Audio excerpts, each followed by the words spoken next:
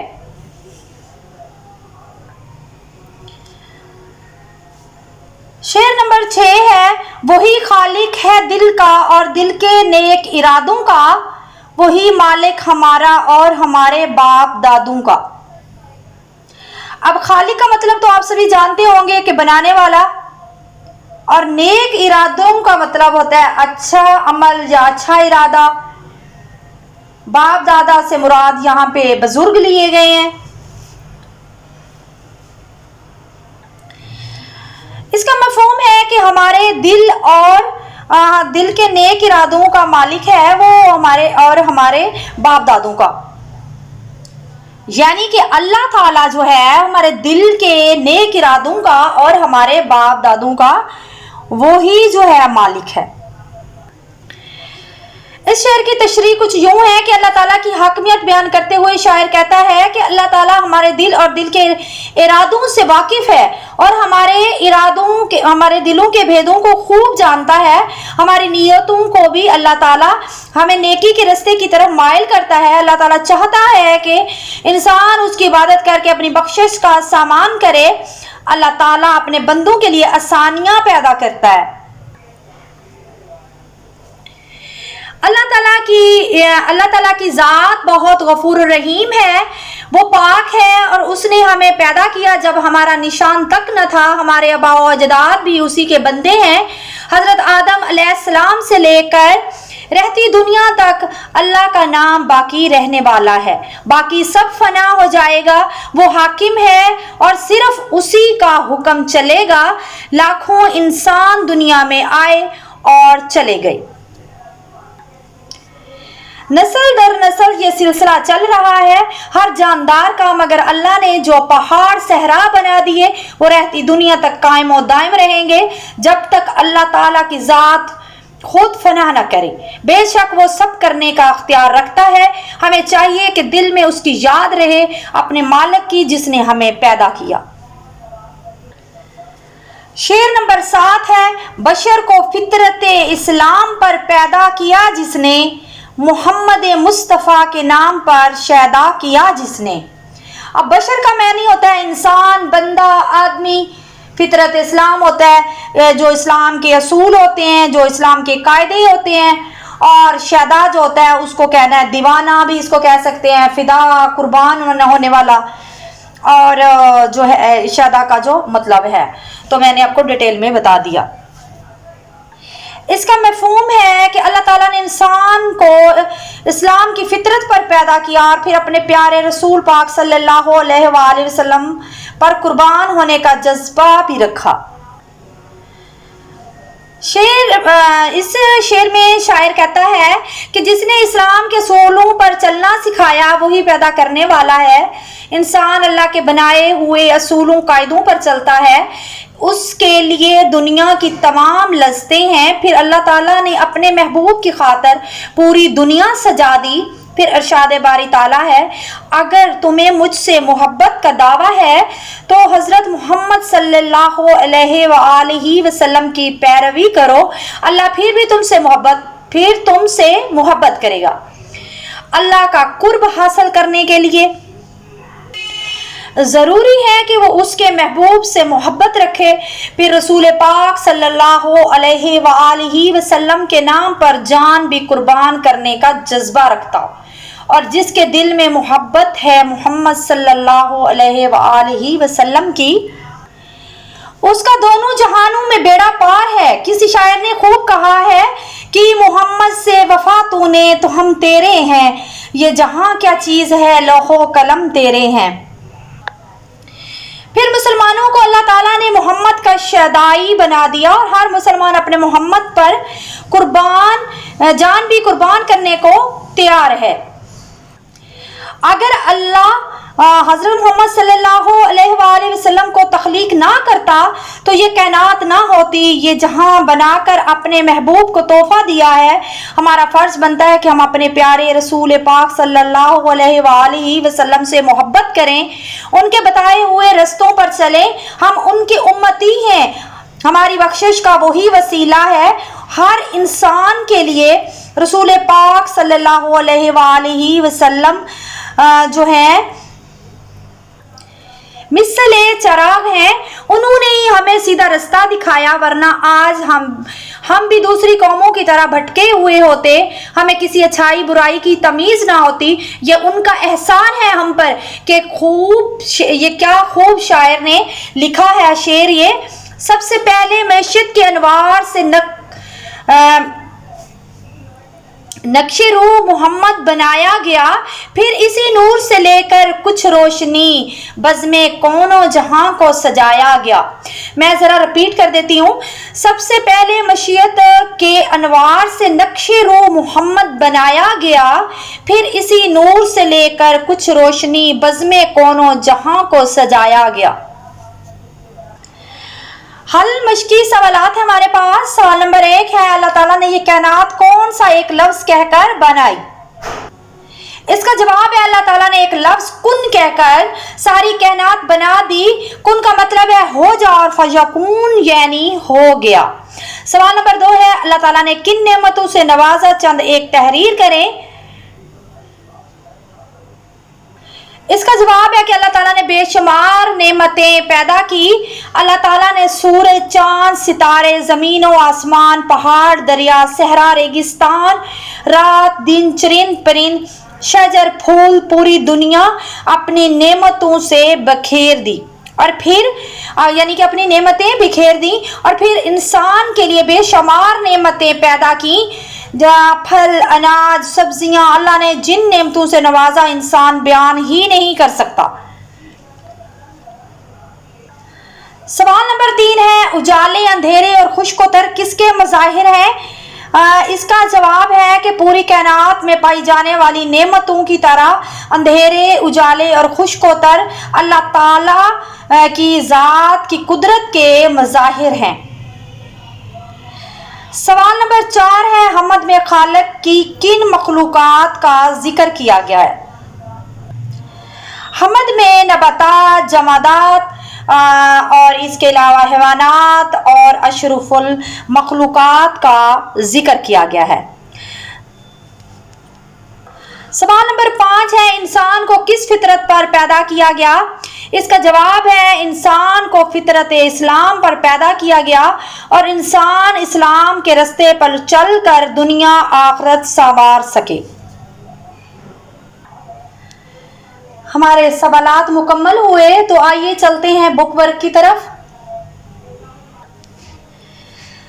اس کے بعد ہے درج ذیل الفاظ سے مصرع مکمل کریں، اور انہوں نے الفاظ ادھر دے دیے ہیں: مخلوقات، آسمانی مظاہر، بشر۔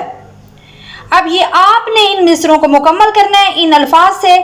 تو نظام آسمان، اس سب سے پہلے جو ہے مصرے میں آسمان آئے گا، نظام آسمان ہے اس کی حکمرانی سے، اور اس کے بعد دوسرا جو مصرع ہے وہ ہے زمین پر جلوہ آرا ہیں ڈیش اس کی قدرت کے، مظاہر اس کی قدرت کے۔ اس کے بعد ہے ہمارے پاس تیسرا جو ہے مصرع، وہ ہے وہی ہے کائنات اور اس کی ڈیش کا خالق، وہی ہے کائنات اور اس کی مخلوقات کا خالق۔ اور اس کے بعد جو ہمارے پاس آخری مصرع ہے وہ ہے ڈیش کو فطرت اسلام پر پیدا کیا جس نے، اور اس میں آئے گا بشر، بشر کو فطرت اسلام پر پیدا کیا جس نے۔ اس کے بعد ہے نظم حمد کے متن کی روشنی میں درست جوابات پر نشان ٹکا لگائیں۔ اس کے بعد ہے کہ نظم حمد کس شاعر کی تخلیق ہے؟ اس میں 4 آپشن ہے ہمارے پاس: احسان دانش، جمیل الدین عالی، حفیظ جلندری یا جوش ملیح آبادی۔ تو اس کا جو صحیح آپشن ہے وہ ہے حفیظ جلندری۔ اس کے بعد ہے کائنات کا وجود اللہ تعالیٰ کے احکامات کا نتیجہ ہے، چاہنے کا نتیجہ ہے، حرف کن کا نتیجہ ہے یا ارادے کا نتیجہ ہے؟ تو حرف کن کا نتیجہ ہے۔ اس کے بعد ہے نظام آسمانی اور بہار جاودانی میں کون سی بات مشترک ہے؟ قافیہ ایک ہے، ردیف ایک ہے، معنی ایک ہے یا نظام ایک ہے؟ اس کا جو ہے نظام ایک ہے۔ اس کے بعد ہے ہمارے پاس یہ عالم اللہ تعالیٰ نے کس چیز سے بھر دیا؟ رنگ و بو سے، مخلوقات سے، جمادات و نباتات سے، کشاکش کی صدائے ہو بہو سے؟ اس کا صحیح آپشن جو ہے وہ کشاکش کی صدائے ہو بہو سے۔ اس کے بعد اللہ تعالیٰ نے انسان کو فطرت اسلام پر پیدا کر کے کون سا اور احسان کیا؟ رزق دیا، صحت و تندرستی دی، اس میں محمد صلی اللہ علیہ وآلہ وسلم کا شائدہ کیا یا عقل و شعور کی دولت دی؟ تو اس کا جو صحیح آپشن ہے وہ یہ ہے حضرت محمد صلی اللہ علیہ وآلہ وسلم کا شائدہ کیا یعنی دیوانہ بنایا۔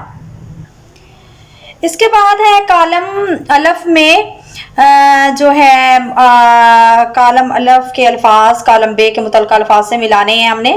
تو ہمارے پاس جو پہلا لفظ ہے وہ ہے ایک حرف کن، تو اس کا جو ہے متعلقہ الفاظ وہ ہے عالم کا پیدا ہونا۔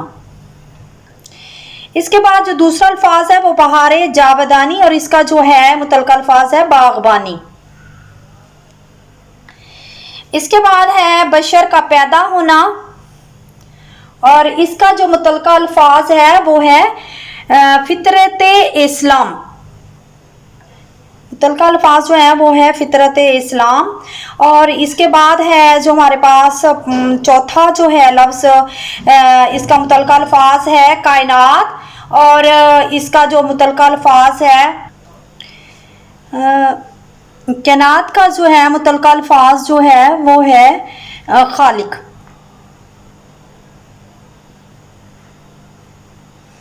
اس کے بعد ہے بچھائے اور اس کا جو متعلقہ الفاظ ہے وہ ہے دسترخوان نعمت۔ لہٰذا آج کا ہمارا سبق مکمل ہوا، ہماری ویڈیو مکمل ہوئی۔ ہماری ویڈیو کو لائک کریں، چینل کو سبسکرائب کریں تاکہ تمام معلوماتی ویڈیو آپ تک پہنچتی رہیں۔ ڈسکرپشن سے نوٹس لازمی پی ڈی ایف کی شکل میں ڈاؤن لوڈ کر لیجئے اور ویڈیو میں آپ تب تک اپنا رکھیے خیال۔ اللہ حافظ اور ملتے ہیں ہم نیکسٹ ویڈیو میں۔ بسم اللہ الرحمن الرحیم، السلام علیکم، welcome to G S academy YouTube channel. Dear student, I hope کہ آپ سب خیر و عافیت سے ہوں گے۔ آج ہم 10th کلاس کے اردو کا سبق نمبر 2 کے مشقی سوالات حل کریں گے۔ اس کے ساتھ ساتھ اس کا خلاصہ، مرکزی خیال اور تشریح بھی بیان کریں گے اور اس کے ساتھ ہمیں بک ورک بھی حل کریں گے۔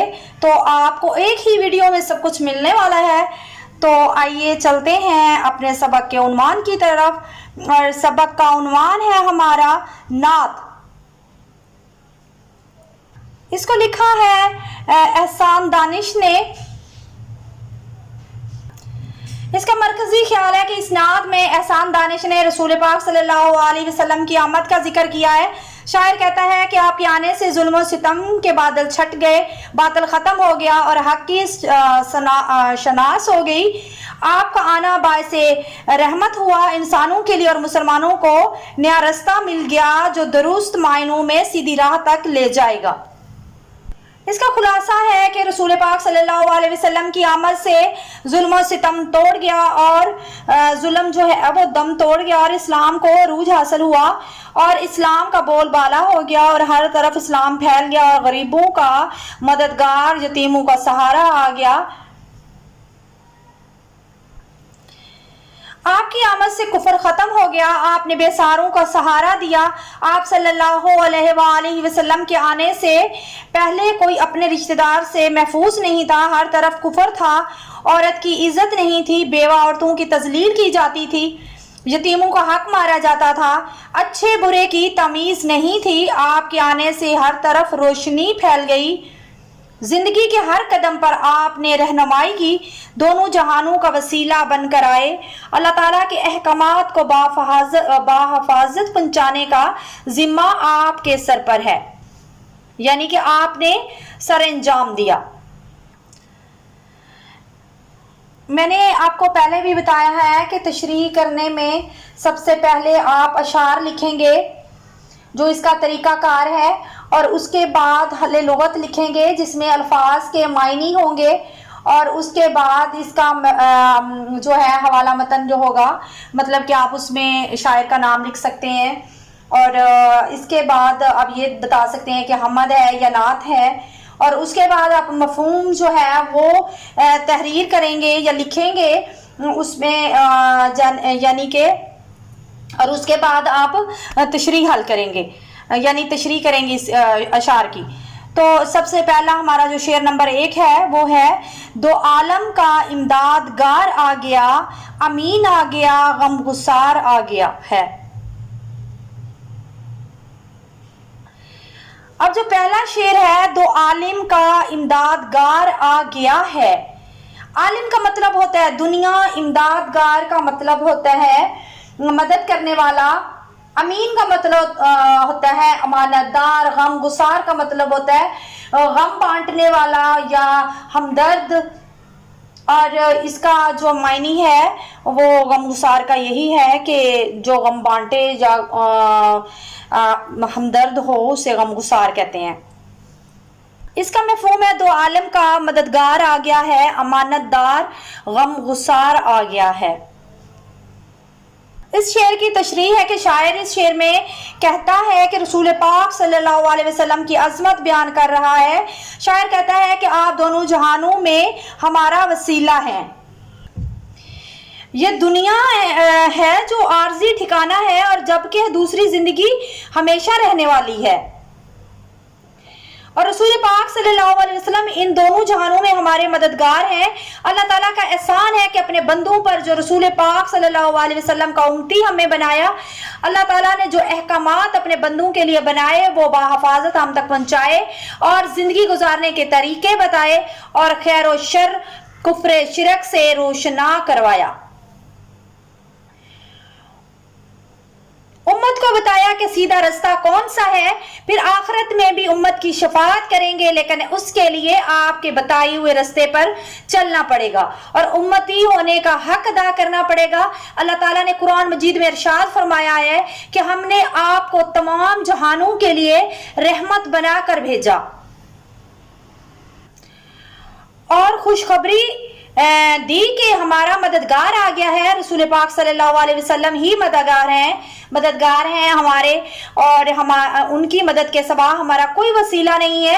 وہ ختم النبیین ہیں، ان کے بعد کوئی نبی نہیں آئے گا، اور جب روز محشر نفسا نفسی کا عالم ہوگا تو رسول پاک صلی اللہ علیہ وسلم امت کا ہاتھ تھامیں گے اور کوثر پر بیٹھ کر اپنے امتیوں کو جام کوثر پلائیں گے۔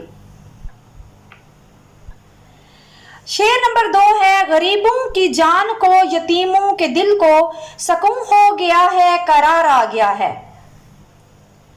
اب اس میں ایک لفظ ہے مطلب قرار آنا، اس کا مطلب ہوتا ہے مطلب کہ سکون آنے کا مطلب ہوتا ہے کہ قرار کا مطلب ہوتا ہے چین، اور سکون کا مطلب ہوتا ہے تسلی ہونا یا اطمینان ہونا۔ اس کا مفہوم ہے کہ غریبوں کی جان کو، یتیموں کے دل کو سکون ہو گیا ہے، قرار آ گیا ہے۔ اس شعر میں شاعر کہتا ہے کہ آپ کے آنے سے پہلے عرب جہالت میں ڈوبا ہوا تھا، ہر کوئی اپنی منمانی کرتا تھا، امیر لوگ غریبوں کا حق مار جاتے تھے، ظلم کرتے، زیادتی کرتے، امیر لوگ اپنی دولت کی طاقت پر غریبوں پر زور زبردستی کرتے، اپنے ہی رشتہ دار جائیداد کی خاطر جان کے دشمن بن جاتے، غریب کی کوئی عزت نہیں تھی۔ امیر لوگ جوتے کی نوک پر رکھتے تھے، اگر عرب کے اندر کوئی بھی یتیم ہو جاتا تو اس کے اپنے سگے رشتے دار اس کی جائیداد مال پر قابض ہو جاتے۔